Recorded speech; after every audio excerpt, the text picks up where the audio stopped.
5장부터 7장까지는 어떠한 내용이죠? 산상수훈, 하나님의 나라는 무엇인가? 8장부터는 그 나라를 소개하고 난 다음에 8장부터는 왕적 권능, 누구의 왕적 권능을 나타내는 것일까요? 예수 그리스도. 예수님이 하나님 나라 가운데에서 왕적 권능을 가지고 계신 분이다. 그래서 왕적 권능과 신적 권능을 나타내 보이시는 기적과 이적을 보이시죠. 동시에 서기관과 또 다른 제자들에게 어떠해야 된다. 하나님의 나라는 어떠한 자들이 들어갈 수 있다. 어떠한 자가 어떠함을 가지고 어떻게 나아가야 하는지에 대한 왕적 권능을 가진 자가 우리 제자들에게 말씀하시는 내용과 동시에 오늘 본문의 말씀 또한 아주 중요한 내용입니다. 오늘 본문도 동일하게 왕적 권능을 보이시면서 예수님의 우리 또한 예수님의 주권 아래 있음을 말하고 있으면서 동시에 모든 우주 만물도 자연도 하나님의 통치 아래 있음을 그대로 선포하면서 오늘 본문도 귀신을 쫓아내는 역사가 일어나는데 귀신의 돼지떼로 옮겨지고 귀신이 쫓아나는 그 역사를 주변에서 많은 사람들이 보게 되죠. 오늘 본문에서의 가장 중요한 포인트는 예수님께서 귀신 들린 자의 그 귀신을 쫓아냈다. 그리고 그 귀신이 어디로 갑니까? 돼지떼들로 들어가게 돼서 돼지떼들 다 죽게 했다. 놀라운 역사 아니겠는가? 여기에 포인트를 가져서는 절대 안 됩니다. 예수님 대단하시다. 역시 왕적 권능을 가진 예수님이 귀신을 쫓아내고 그 귀신, 마귀, 군대들을 다 몰살시키시는 놀라운 능력이 있으시구나. 이거를 보여주기 위해서 왕적 권능을 나타내신 본문이 오늘 그런 본문의 내용이 아니다라는 것입니다.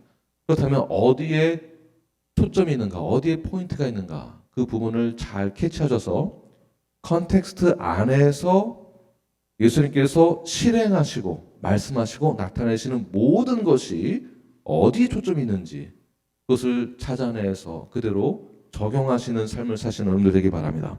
먼저 28절 말씀 함께 읽겠습니다. 시작.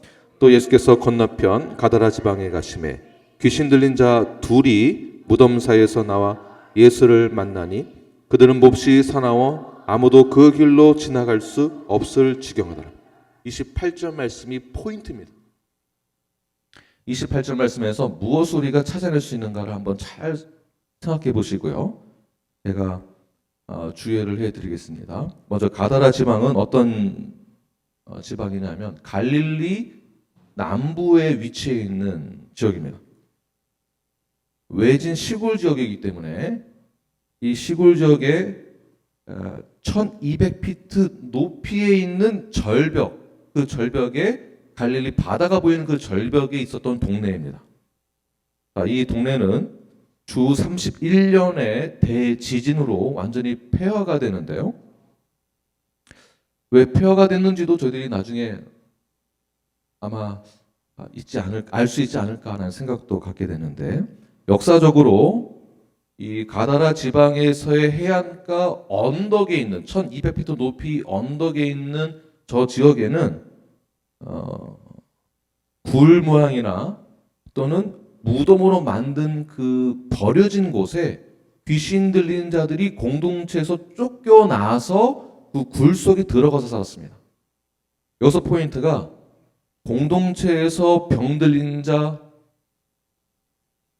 귀신 들린 자, 중풍병자 공동체에서 다 버렸습니다. 버려졌어요. 죄악의 상징이며 죄에 물들어진 자들은 이러한 죄의 값을 치러야 한다는 공동체에서의 버림받음이 이 가다라 지방 가운데에서 극심하게 나타났다는 것입니다. 28절 다시 한번 보게 되면 두 사람 귀신 들린 자가 있었는데 예수님이 그 길로 가게 되죠. 가다라 지방으로 가게 됩니다. 그런데 후반절 보게 되면 그들이 몹시 사나워서 아무도 그 길로 지나갈 수 없었다. 그러니까 극심한, 오늘로 말하면 정신병. 그 당시에는 정신병이라는 병명이 없었기 때문에 귀신 들린 자, 즉 귀신이 들려서 몹시 포악한 상태로 바뀐 것입니다.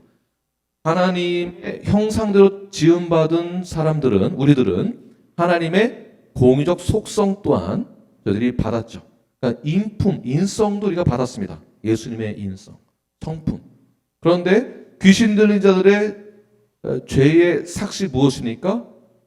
사망인데, 그 사망의 증거가 뭐냐면 공동체에서 쫓겨났다는 것과 동시에 그들에게의 성향은 아주 포악한 상태, 폭력적인 상태.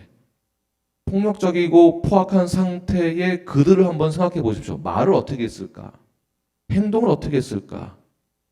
소리를 지른다든지, 괴악한 희귀한 소리를 지른다든지, 폭력적이며 돌을 던지고 폭행을 일삼거나 일상적이지 않은 삶 가운데에서 아주 포악한 그러한 삶을 살았을 것입니다.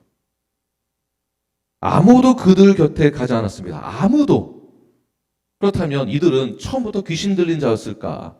본문에서는 그렇게 말하고 있지는 않지만 분명히 그들 혼자서 태어날 수 없었기 때문에 어떠한 가정이나 공동체 안에 소속되어 있다가 어떠한 상처, 어떠한 환경적 요인 때문에 그들에게 심각한 문제가 발생된 것이죠. 외로움, 배신감, 기타 등등의 어려움을 겪었을 것입니다.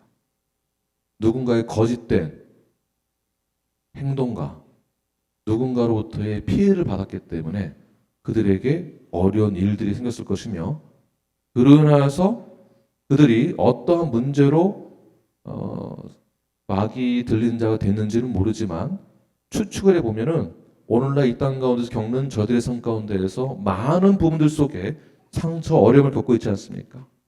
친구들로부터 또는 가정에서 버림받거나 외톨이가 되거나 따돌림 당한다든지, 그래서 우울감이 깊어져서 우울증이 깊어지면 대인기피증은 말할 것도 없고 자살 충동을 느끼게 되죠. 자살을 할 수 없으니 외적인 그런 증상은 정신병의 증상을 갖게 됩니다. 내면으로는 함몰되어진 그런 어려움을, 내면의 상처를 겪게 되죠. 이 세상을 바라보면 돌지 않으면 살 수 없는 이 세상 가운데 우리들도 끝까지 주의 말씀 붙들고 견디고 그 길을 걸어가고 있을 때에 우리가 우리 이웃의 그러한 불편함을 겪고 있는, 어려움을 겪고 있는 이웃들이 우리 주변에 있는지도 모릅니다. 그들이 버림을 받았다는 것이에요. 그러니까 제가 찾고 있는 이 포인트는 이들 또한 하나님의 형상대로 창조된 자들인데 공동체의 부실함 가운데에 이들이 버림받게 되어지고 이들이 외톨이, 버림받은 그런 삶을 살아가는 것 자체가 하나님 보시기에 너무나 불쌍하고 가여운 그런 영혼들이었습니다. 아무도 찾아가지 않는 그 가파른 언덕에 있는 그들에게 누가 찾아갑니까? 예수 그리스도가 찾아가신다는 것이 포인트예요. 귀신을 쫓아냈다는 것은 두 번째 문제입니다. 예수님이 먼저 외롭고 쓸쓸하고 힘들고 괴로워하며 이 세상에서 적응할 수 없는 그들에게 먼저 찾아가셨다는 것이에요. 먼저 찾아가셨다. 하나님은 우리에게 구원 계획을 허락하시고 우리를 구원하기 위하여서 오른손으로 오른팔로 우리를 붙드셨다라는 뜻은 하나님의 위대하시고 강력하신 구원의 그 능력으로 섭리와 계획하심으로 우리를 강력하게 붙드셨을 때에 우리는 그때서야 구원을 받을 수 있게 되는 것입니다.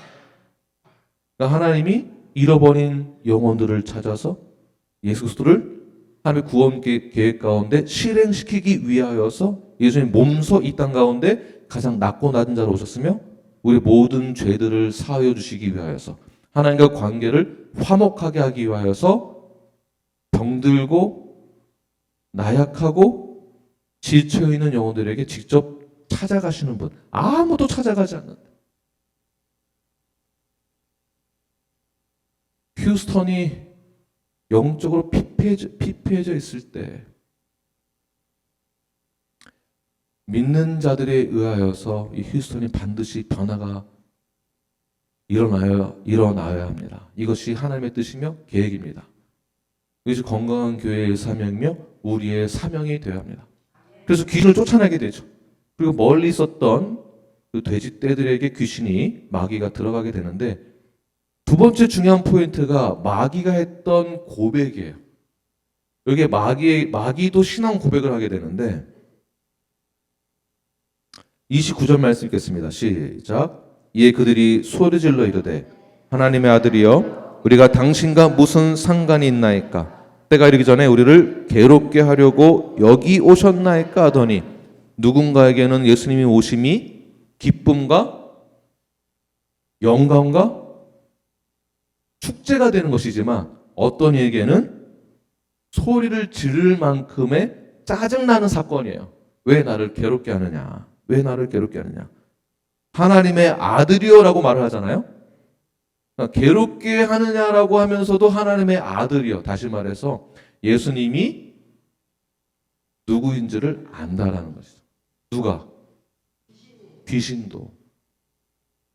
다시 말해서 자연 계시와 일반 계시를 통하여서도, 또는 우리에게 주어진 특별 계시, 성경과 우리가 전하는 복음을 통하여서도 세상 모든 사람들은 예수 그리스도가 주 되심을 모를 수가 없다라는 것입니다. 분명히 신은 있고 그 신은 한 분 하나님이신 그 하나님이 우리를 선택하시고 이끄신다라는 것을 사실은 알고 있는데, 빛 가운데 들어오지 못하고 어둠 가운데 가고자 하는 그 이유는 내가 예수 그리스도 통하여서 괴롭힘을 당할까봐라는 걱정 때문이죠. 두려움 때문입니다.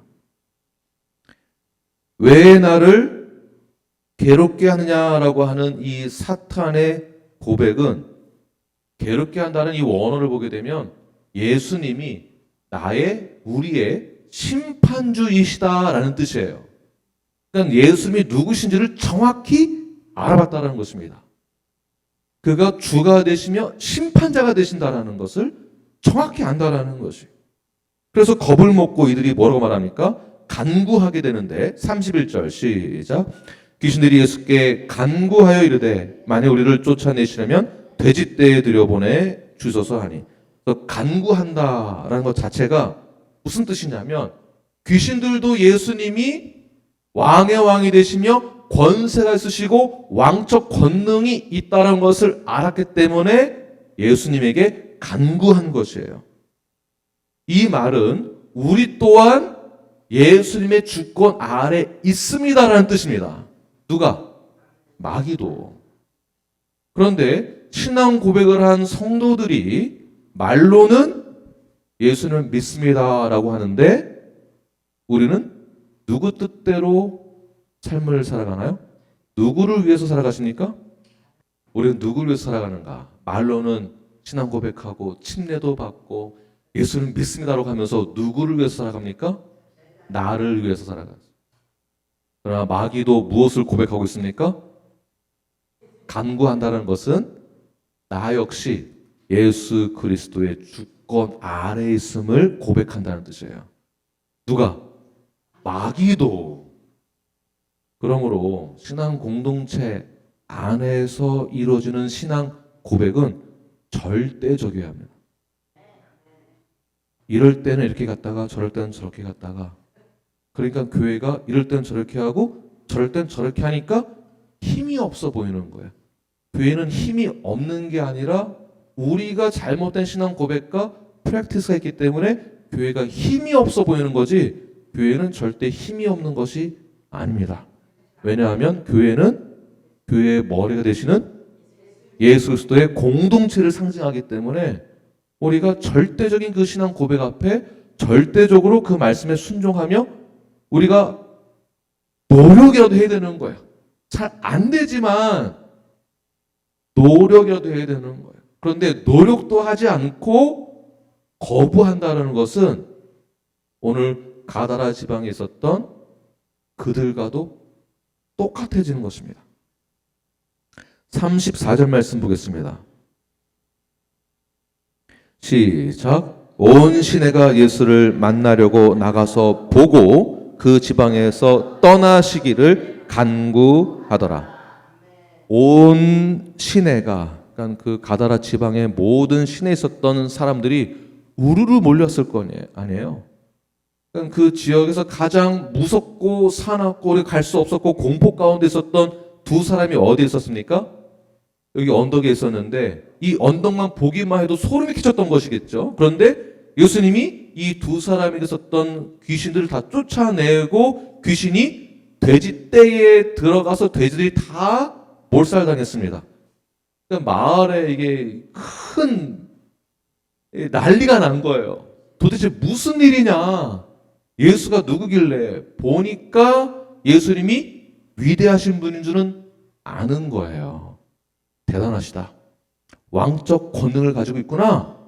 그런데 그들의 마귀의 간구와 이들의 간구의 프랙티스가 달랐다는 것이겠죠. 간구하다가 무엇입니까?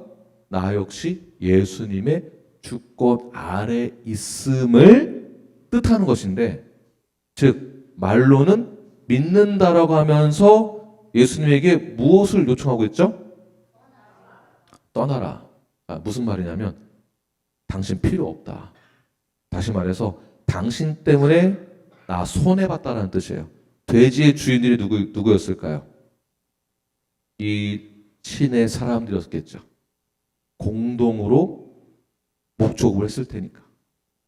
개인 소유 또는 몇 사람의 소유거나 공동 소유였을 것입니다. 다시 말해서 예수님의 이 구원 사역이, 복음 사역을 통하여서 누군가의 개인의 물리적인 재정적인 손실이 생겼습니다. 그 손실이 생긴 것을 두려워한 나머지 예수님이 왕인 것을 알고 있음에도 불구하고 나는 당신 믿지 않겠다라는 뜻이에요.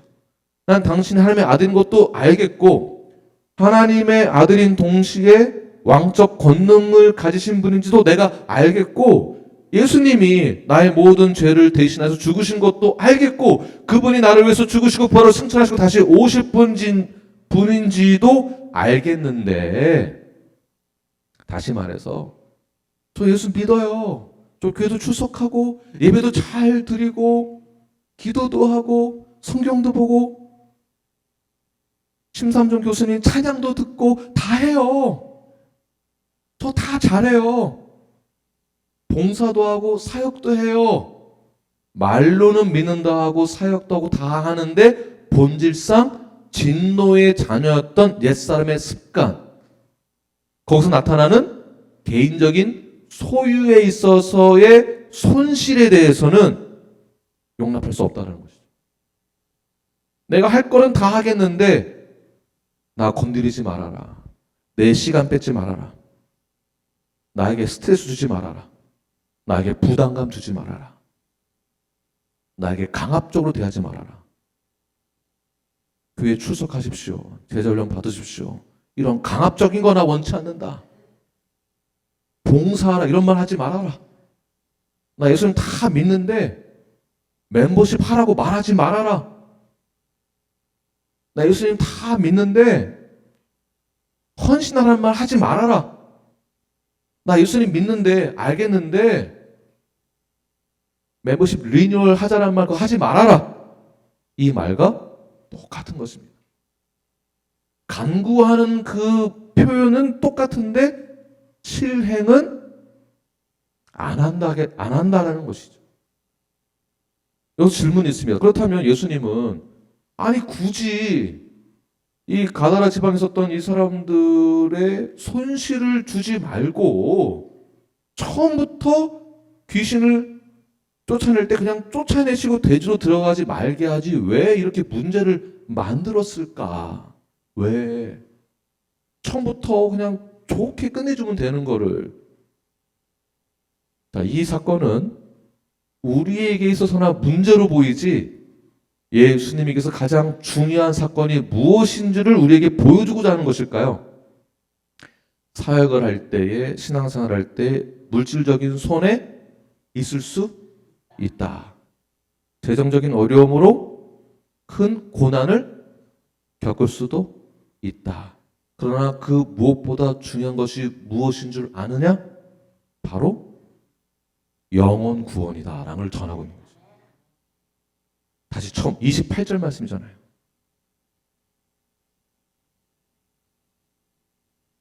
귀신 들린 자 둘이 무덤사에서 나와 예수를 만나니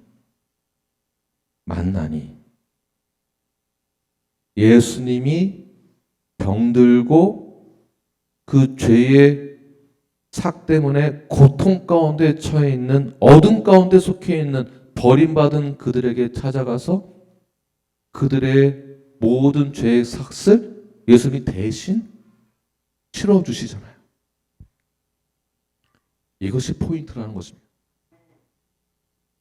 우리 공동체에서 가장 중요하게 생각해야 될 건강한 교회의 사명 중에 하나가 바로 멤버십을 상징하는 것이 사실은 구원받은 자의 징표입니다. 징표.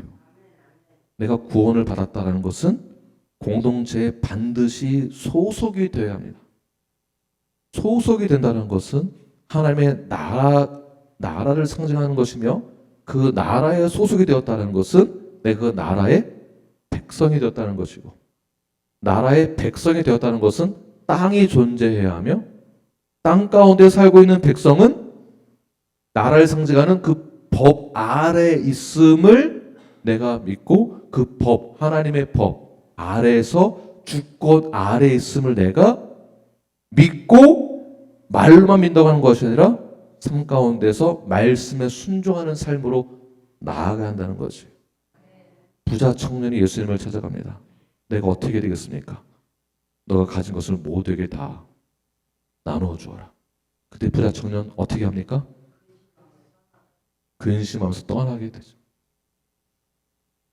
무엇이 가장 중요한 것일까요? 만약 나에게 가장 중요한 것이 예수님 이외에 다른 것이라면 반드시 하나님께서는 그 문제를 놓고 분명히 테스트하실 것입니다. 너 정말 나에게 순종하기 원하느냐? 서기관도 말로는 순종하겠다고 했지만 예수님께서는 나 머리 둘 곳도 없다. 너 진짜 너의 그 고백 그대로 행할 수 있느냐라고 질문하셨고, 그 사건을 본 다른 제자는 너무나 부담이 된 나머지 아버지 장례 치르러 간다고 핑계를 대기 시작했습니다. 그래, 좋다. 올바른 것이다. 성경적인 것이다. 그대로 실행을 해라. 그러나 너는 반드시 돌아와서 제자가 되어야 된다. 오늘 본문에서 말씀하고 계신 것이 무엇이겠습니까? 가장 중요한 것, 사역 가운데 가장 중요한 것은 영혼 구원이다. 그 영혼 구원의 프랙티스는 다양하게 우리가 실천할 수가 있습니다. 다양하게. 선교만 하는 것이 영혼 구원이 아니에요. 그 이외에 우리가 제자 훈련하는 것도 영혼 구원을 위한 필수적인 것이며, 복음을 전하고 프리칭, 티칭, 힐링을 모두가 다 해야만, 이 세 가지를 다 해야만 예수님의 3대 사역을 우리가 실천하게 되는 것입니다. 이 모든 것을 다 해야 합니다. 동시에 지상 대명령을 준행해야 하며, 동시에 우리가 해야 될 하나님의 나라의 법에 순종하는 것이 우리의 가장 우선순위가 되어야 함을 기억하시면서, 지금까지 내가 예수 그리스도의 그 역사하심만 바랬고, 내 안에 있었던 묶였던 그 저주가 떠나는 것만 바랬던 그 이기적인 마음에서 벗어나, 주님, 제가 사명자가 되겠습니다. 예수님 만나고 더 나아가 영혼 구원에 제가 나의 삶을 다 바치겠습니다. 비록 나에게 어떤 손해가 있다 할지라도 그것은 나에게 있어서 가장 중요한 것이 아니라, 나에게 가장 중요한 것은 오직 예수께서 주신 그 새로운 생명, 뉴라이프입니다. 그 뉴라이프를, 내가 받은 그 새 생명을 다른 이웃에게 그대로 전하겠습니다. 그 사명을 가지고 나가길 다짐하는 여러분들 되길 간절히 축원합니다.